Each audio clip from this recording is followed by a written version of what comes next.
What's the difference between a story and a plot? Take a look at this sentence. The king died and then the queen died. This is a story, a narrative of events arranged in time. Now look at this. The king died and then the queen died of grief. This is a story with a plot, a narrative of events with specific causality that advances the story. So the plot drives the story. However, the characters also drive the story. In this example, there's no story without the king and the queen. So what is more important, a plot or a character?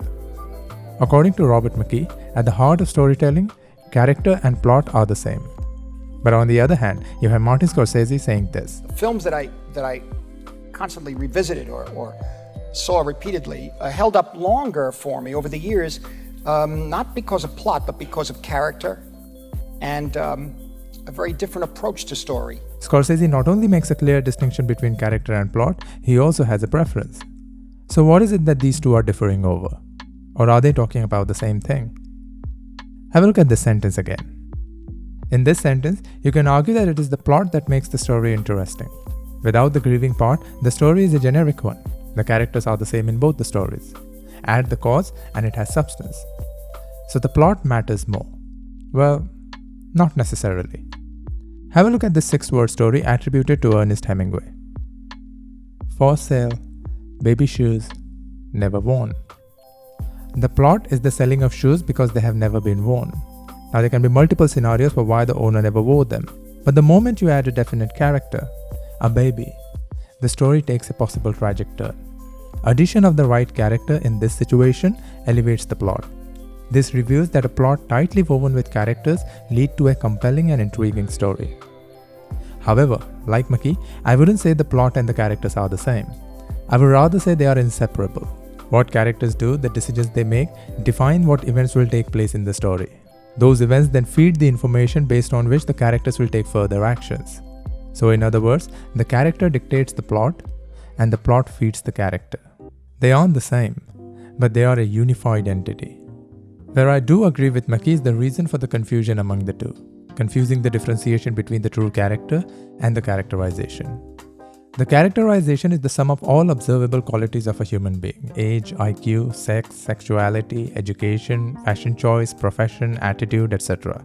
In short, genetic makeup plus social environment leads to a unique human being from the outside.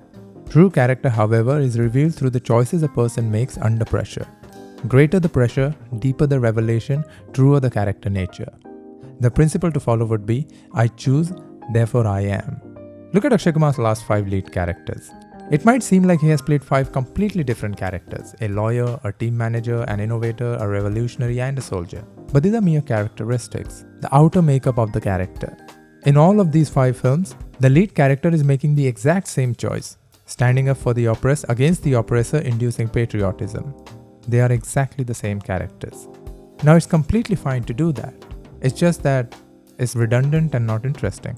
And that's because there's no difficult choice for the character to make. Let me elaborate. In Vastav, the mother's character has 2 choices by which she can rescue her son from the police. She can either shelter him in her house and endanger the other family members, or kill him to both rescue and free him from a permanent psychological derangement. In both the cases, her authority as a mother and the caretaker of the family is at stake. Underneath the characterization of an old, lower middle class Maharashtrian mother, her true character comes out based on the choices she makes. And it's not an easy choice by any means. The choices at offering must create dilemma that leads to creating pressure. The choices made when not much is at stake means little. David Foster Wallace presents this scenario quite well in his seminal book Infinite Jest. In one of the sections in the book, there's an argument made as to why would any person jump off a burning skyscraper. It's not because that person is no longer afraid of falling to her death. It's because the death by the alternative means is far more horrendous. Hannah Schmitz is put under the same dilemma in this scene. My handwriting? Yes, I need to establish who wrote the report. I'm sorry, but I really don't see how that's appropriate. Nearly 20 years have gone by. Take a piece of paper. I wrote the report. Her decision to accept the allegations despite being fully aware of its consequences is her way of leaping to her death instead of dying in flames. When you put your characters in such high-stake dilemmas, true character emerges to enrich the plot. Notice the choices offered to Batman here. Choose between one life or the other. your friend, the district attorney, or he's blushing bright to be. The convention of a superhero film dictates that Batman must be the sacrificial hero. He must choose the greater good over personal gratification. In this scenario, Harvey Dent, the district attorney, represents the city of Gotham. So when he decides to save Rachel, he's making a human choice over a heroic one. This is the central conflict of this film. This choice connects to the end of Batman Begins when Rachel tells Bruce, "Oh, this is your mask." Choosing Rachel over Harvey would prove that the real person isn't the Batman, but Bruce Wayne. It may not be the moral victory for Batman, but it's the personal victory for Bruce. Unfortunately, he has to pay the consequences for that choice. In screenwriting terms, this particular moment from The Dark Knight is called character revelation. It is a specific moment in storytelling where the contradiction between the characterization and the true character is exposed. And to emphasize what seems is not what is. As Robert McKee has said, if the characterization and the true character match, the role becomes the laundry list of repetitious and predictable behavior. Take the example of Babu Bhaiya. His characterization is that of a hard-working, authoritative drunkard yet a no-nonsense Maharashtrian who will always try to side with the right person. As the plot moves forward, creating more and more chaos, Babu Bhaiya's true character of a naive, timid, simple-minded and annoying elder man is revealed. It worked like a charm in the first film. However, in the sequel, he started to behave like a naive and simple-minded, annoying elder man only with more money from the start of the film. The true character became characterization, and the entire endeavor became dull, repetitious, and uninteresting. Compare that with Munna Bhai. Under the characterization of a Tapori-speaking street thug who puts himself into an alien territory solely for his pride, lies an outsider with a heart of gold compelled to side with the oppressed whenever the authority becomes antagonistic. This delight brought by the repeated revelation of true character from characterization has kept Munna both a revered and a compelling character. This particular aspect is what separates great films from the good ones. Great films weave the plot with continuous character revelation with an interplay between characterization and the true character. In The Empire Strikes Back, when Darth Vader reveals to Luke that he in fact is his father, all of the key plot moments from the film reveal greater layers. We understand why Luke survived all those close calls. We understand Yoda's concerns over the possible meeting between Luke and Vader. So with the revelation of Vader's identity, the simple plot moment turns into a greater character moment. A similar situation is that of Snape from the Deathly Hallows. Really? After all this time? All the way. All of the encounters between Harry and Professor Snape in the previous 7 films are flipped with that one-word answer. It reveals that underneath the characterization of a bitter, sinister, and malicious professor with expertise in potions and defense against the dark arts lie a true character of a man emotionally tormented by unfulfilled love and unconditional loyalty towards his peers. Creating this clear distinction between true character and characterization has far more liberty in a genre film compared to drama, where stories are far more layered and tense. So my final example is from The Godfather. Every single scene with Vito at the center moves the plot forward, revealing character information bit by bit. In the first scene, he prioritizes business over family. But then a few exchanges later, it is revealed that Vito holds family higher.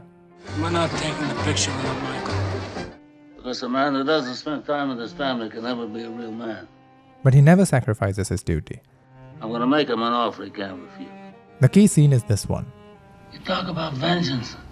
Vito has a difficult choice to make here: avenge the murder of his eldest son and risk the life of Michael, or make peace with everyone to bring Michael back home, hoping that the snakes won't bite. In both the situations, there's no guarantee that Michael and the Corleone family will be safe. This is the ultimate dilemma for Vito, and the choice he makes reveals his true character. I forgo the vengeance of my son. Safety of family at any cost precedes personal vendetta. Compare that with this scene. Hey, Mike. Hello, fellas. Everybody's here. Freddie, Tom. When Michael confronts Mo Green for slapping his brother around, we side with Michael for inheriting Vito's qualities of family before business. You straighten my brother out. But when Fredo sides with Mo, Michael says this. You're my older brother, and I love you. But don't ever take sides with anyone against the family again. Ever. Unlike a father correcting his son's mistake in this scene, Never tell anybody outside the family what you're thinking again. the younger brother's advice to the elder one sounds more like a threat. But don't ever take sides with anyone against the family again. This one line expresses how Michael is not going to follow the values that Vito championed all his life. It foreshadows how, for Michael, the family business will eventually precede family values. This small character revelation adds far greater value to both the characters and the plot. The Godfather is filled with such great character revealing moments. And that's what Scorsese is talking about when he says this. Films that I constantly revisited or saw repeatedly held up longer for me over the years, not because of plot, but because of character and a very different approach to story. Weave your film's plot through continuous character revelation, because ultimately, the character dictates the plot and the plot feeds the character. So if there's any lesson for young screenwriters to take, is this. Write your characters with distinct characteristics and a contrasting true character. Make it nuanced. Expose the contrast between characterization and the true character through character revelation as you move along the plot. Refine it with multiple drafts. If you are then lucky enough to survive the unavoidable suicidal depression, you might have The Godfather or Taxi Driver in your hands. All the best.